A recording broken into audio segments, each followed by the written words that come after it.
Hey guys, welcome back with me again in the channel. On today's tutorial, I'm going to show you how you can make the swing animations in Capcut.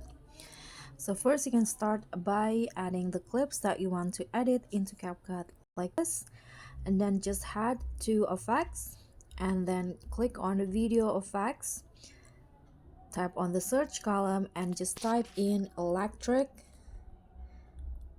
light border, this one. Okay, so this one's right here. So now the name is electro border. You can just tap on the effect and now click on adjust, and here set the size to 100 and the intensity to 0. Now you can just go back.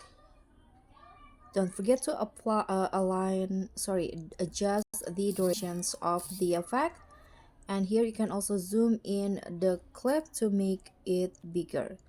So now the videos will look like this. I'm going to zoom in again. So this is the result. You can just export it to save it to your gallery.